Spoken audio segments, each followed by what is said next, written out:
মানুষ তার জীবনের প্রতিটি পর্যায়ে পরিবর্তন চায়। কেউ চায় দুঃখ থেকে মুক্তি, কেউ চায় সাফল্য, কেউ চায় শান্তি, আবার কেউ চায় নিজের স্বপ্ন পূরণ করতে। কিন্তু বেশিরভাগ মানুষই জানে না আসল পরিবর্তনের পথ কোথা থেকে শুরু হয়। আমরা ভাবি জীবন বদলাতে হলে বাইরের পৃথিবী বদলাতে হবে, কিন্তু গীতা আমাদের শেখায় জীবনের পরিবর্তন শুরু হয় নিজের অন্তর থেকে। ভগবান শ্রীকৃষ্ণের অমৃতবাণীতে জীবনের এই পরিবর্তনের রহস্য এমনভাবে ব্যাখ্যা করা আছে যা শুধু আধ্যাত্মিক শিক্ষা নয়, এটি বাস্তব জীবনের সাফল্যের মহা নিয়ম। তাহলে চলুন আজকের এই ভিডিওতে আমরা জেনে নেব গীতার প্রভাবে কিভাবে জীবন সত্যিকার অর্থেই বদলে যায়। জীবন মানেই পরিবর্তন। প্রতিটি মানুষের জীবনে এমন অনেক সময় আসে যখন সে ভাবতে থাকে, কেন যেন সব কিছু থমকে দাঁড়িয়ে গেছে, কেন যেন সুখ, শান্তি, সাফল্য আমাদের থেকে দূরে সরে যায়। আর তখনই অন্তরের গভীর থেকে মনে প্রশ্ন জাগে, কিভাবে জীবন বদলানো যায়, কি করলে দুঃখ, ব্যর্থতা, হতাশার অন্ধকার দূর হবে। মানুষের হাজার হাজার বছরের এই প্রশ্নের স্পষ্ট উত্তর আমরা পাই আমাদের চিরন্তন জ্ঞানগ্রন্থ শ্রীমদ্ ভগবদ্ গীতায়। এই এক গ্রন্থই মানুষকে শেখায় জীবন বদলাতে হলে প্রথমেই বদলাতে হবে নিজের চিন্তা, মন ও দৃষ্টিভঙ্গিকে। গীতা আমাদের প্রথমে শেখায় নিজেকে চেনার শিক্ষা। আমরা সাধারণত নিজেদেরকে চিনি দেহ, নাম, সম্পর্ক, টাকা এগুলোর মাধ্যমে, কিন্তু গীতা বলে আমরা দেহ নই, আমি তার ভেতরে থাকা অমর আত্মা। জীবনের পরিবর্তন শুরু হয় আত্মাকে উপলব্ধি করার মাধ্যমে। যে মানুষ নিজেকে চেনে না, সে পৃথিবীর পরিস্থিতি কিংবা নিজের ভবিষ্যৎকে কখনোই সঠিকভাবে বিচার করতে পারে না। যখন সে বুঝে যায় তার মধ্যে অসীম শক্তি আছে, তখন সে আর দুর্বলতার কাছে হার মানতে পারে না। কষ্ট তার কাছে আর অভিশাপ থাকে না, হয়ে ওঠে উন্নতির সোপান। কিন্তু নিজেকে চেনার পথে আমরা প্রায়শই ভয়ের মুখোমুখি হই। ভয় মানুষের সবচেয়ে বড় শত্রু।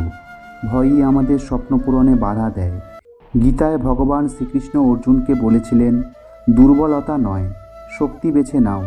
ভয় মানুষকে পিছিয়ে দেয়, আর সাহস মানুষকে সামনে এগিয়ে দেয়। যে মানুষ ভয়ের দেওয়াল ভেঙে সামনে পা বাড়াতে পারে, সাফল্য তার সঙ্গেই থাকে। তার জীবন বদলাতে হলে প্রথম কাজ ভয়কে মনের ভেতরে হত্যা করা। পরবর্তী পর্যায়ে আসে সিদ্ধান্ত নেয়ার ক্ষমতা। মানুষ সিদ্ধান্তের আগে দোলাচলে পড়ে। আমি কি ঠিক করছি? যদি ভুল হয়ে যায়, যদি লোক হাসাহাসি করে? অর্জুনও সেই দ্বিধাতেই হতবিহ্বল হয়েছিল, কিন্তু ভগবান শ্রীকৃষ্ণ তাকে শেখালেন যে সিদ্ধান্ত সত্য ও কর্তব্যের পথে নিয়ে যায়, সেটাই সঠিক সিদ্ধান্ত। মন যখন শান্ত ও পরিষ্কার থাকে, তখন সিদ্ধান্তও দৃঢ় ও স্পষ্ট হয়। তাই নিজের সিদ্ধান্তকে ভয় না পেয়ে আত্মবিশ্বাসের সাথে তা পালন করতে হবে। প্রত্যেক অর্জনের পেছনে থাকে কর্ম, কিন্তু আমরা অনেক সময় ফল নিয়ে এত বেশি চিন্তা করি যে কর্মের আনন্দটাই হারিয়ে ফেলি। গীতার সবচেয়ে প্রসিদ্ধ শিক্ষা, কর্ম করো, ফলের কথা ভেবো না। এই একটি বাক্য আমাদের জীবনের দিক পাল্টাতে পারে। ফলের চিন্তা আমাদের দ্বিধাগ্রস্ত করে, অলস করে, আতঙ্কিত করে, কিন্তু শুধুমাত্র কর্তব্যকে লক্ষ্য করে যখন কাজ করা হয়, তখনই সাফল্য নিশ্চিত হয়। ফল যদি আশা অনুযায়ী নাও আসে, তবুও অভিজ্ঞতা আসে, শক্তি আসে, আত্মবিশ্বাস জন্মায়। এগুলোই আসল সম্পদ। মানুষের মন সবচেয়ে অশান্ত, অস্থির সঙ্গী। মন কখনো অতীতে ডুবে থাকে, কখনো ভবিষ্যতের চিন্তায় জর্জরিত হয়। মনকে বশে আনতে পারলেই জীবন বদলে যায়। ধ্যান, নাম, জপ, শ্বাস প্রশ্বাসের নিয়ম এসবই মনকে শান্ত করে। শান্ত মনেই জন্ম নেয় মহান সৃষ্টি। গীতাতে বলা হয়েছে, মনকে বন্ধু করলে সে তোমার সফল করবে, আর শত্রু করলে সে সব নষ্ট করে দেবে। তাই মনকে শত্রু করে রাখলে কখনোই পরিবর্তন আসবে না। মনকে করতে হবে অনুশাসিত, প্রশান্ত এবং ঈশ্বরের স্মরণে দৃঢ়। ইচ্ছা মানুষের অগ্রগতির শক্তি, কিন্তু অতিরিক্ত ইচ্ছা জন্ম দেয় লোভকে, আর লোভ জন্ম দেয় রাগকে। রাগ মানুষের বুদ্ধি নষ্ট করে। যেসব ইচ্ছা আমাদের দুঃখের কারণ হয়, সেগুলো নিয়ন্ত্রণ করতেই হবে। প্রতিদিন একটু করে ক্ষুদ্র ক্ষুদ্র ইচ্ছা ছাড়তে শিখলে মন অনেক হালকা হয়ে যায়। ফলাফল সুখ ও শান্তি। জীবন বদলানোর আসল রহস্য লুকিয়ে আছে অধ্যবসায়ে। কেউ একদিনে বড় হয় না। বারবার চেষ্টা, ব্যর্থতা থেকে শিক্ষা গ্রহণ এবং ধারাবাহিকতা, এই তিনই কাউকে মহান করে তোলে। ভগবান শ্রীকৃষ্ণ বলেছেন, কাজের মধ্যে দক্ষতাই হলো যোগ। তাই জীবনকে পরিবর্তন করতে হলে ছোট ছোট লক্ষ্য স্থির করতে হবে এবং সেই লক্ষ্য পূরণের দিকে একটু একটু করে এগিয়ে যেতে হবে। প্রত্যাশা আমাদের জীবনে দুঃখ বাড়ায়। আমরা সবসময় যা নেই সেটার দিকে তাকিয়ে থাকি, কিন্তু যা আছে তার মূল্য বুঝি না। কৃতজ্ঞতা শেখায় সন্তুষ্টি। যার মন কৃতজ্ঞ তার জীবনে দুঃখ স্থায়ী হয় না। সে সুখকে ছোট ছোট জিনিসে খুঁজে পায়। তার জীবনই সবচেয়ে সুন্দর। মানুষের জীবনে ওঠানামা থাকবেই। দুঃখ যেমন আসে সুখও আসে। কোনো অবস্থাই স্থায়ী নয়। গীতায় বলা হয়েছে পরিবর্তনই সত্য। তাই কষ্ট এলে ভেঙে না পড়ে নিজেকে শক্ত করে দাঁড়াতে শিখতে হবে, কারণ প্রতিটি ঝড়ের পরে নতুন সূর্য উদয় হয়। কষ্টের মধ্যেই লুকিয়ে থাকে রূপান্তরের বীজ। আত্মবিশ্বাস জীবনের সবচেয়ে বড় সহায়। যে নিজেকে বিশ্বাস করে না তাকে কেউ বিশ্বাস করবে না। ভগবান শ্রীকৃষ্ণ অর্জুনের হাত ধরে বলেছিলেন, উঠে দাঁড়াও। এই আহ্বান শুধু অর্জুনের জন্য নয়, প্রতিটি মানুষের জন্য। যতক্ষণ তুমি নিজের ভেতরের শক্তিকে বিশ্বাস করবে ততক্ষণ দুনিয়া তোমাকে হারাতে পারবে না। অলসতা মানুষের স্বপ্নকে হত্যা করে। কেউ একদিনে অলস হয়ে যায় না। ছোট ছোট টালাবাহানা একসময় পরিণত হয় বড় ব্যর্থতায়। ভগবান শ্রীকৃষ্ণ বলেছেন, গতি না থাকলে জীবন থেমে যায়। নিয়মিত কর্মকেই অভ্যাসে পরিণত করতে হবে, তবেই সাফল্য নিশ্চিত। জীবন বদলানোর পথে যে বিষয়টি সবচেয়ে গুরুত্বপূর্ণ তা হলো কার সঙ্গে আমরা চলছি। ভালো মানুষ ও সৎ চিন্তার সঙ্গ মনকে উন্নত করে, চরিত্রকে গঠন করে।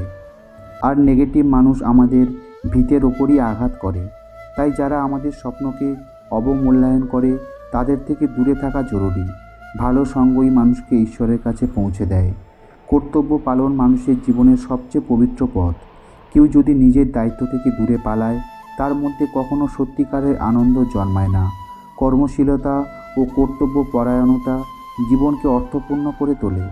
যখন আমরা নিজের কাজ সঠিকভাবে করি আমাদের জীবন শুধু নিজের জন্য নয়, অন্যান্য মানুষের জন্যও উপকারী হয়ে ওঠে। আধ্যাত্মিকতা ছাড়া মানুষের জীবন কখনো পূর্ণতা পায় না। শুধু অর্থ, কর্ম, ভোগ এগুলো জীবনের সম্পূর্ণতা দেয় না। আত্মার খাদ্য দরকার। প্রার্থনা, নামস্মরণ, সৎ কাজ, ঈশ্বরের প্রতি ভক্তি। যে ব্যক্তি ঈশ্বরের উপর ভরসা রাখতে শেখে তার মন ভায় না। সে কখনো পথ হারায় না। আলোহীন পথও তার কাছে আলোকিত হয়ে ওঠে। জীবনে পরিবর্তন কোনো জাদু নয়, এটা প্রতিদিনের ছোট ছোট সিদ্ধান্ত, প্রতিদিনের একটু একটু উন্নতি। আজ তুমি যদি নিজের ভুলের মুখোমুখি দাঁড়াতে শেখো, যদি নিজেকে ভালোবাসতে শেখো, যদি অন্যের কল্যাণে চিন্তা করতে শেখো, তাহলেই শুরু হবে তোমার রূপান্তর। মানুষ তখন নিজেই অনুভব করবে, আমি বদলে গেছি, আর আমার বদলের সঙ্গে বদলে গেছে আমার পুরো জীবনের গতি। গীতা আমাদের যে আলো দেখায় সেটি শুধু ধর্মীয় নির্দেশ নয়, এটি এক বাস্তব বিজ্ঞান যা মানুষকে চিন্তা, কাজ ও আচরণের মাধ্যমে উন্নতির অনন্য পথে নিয়ে যায়।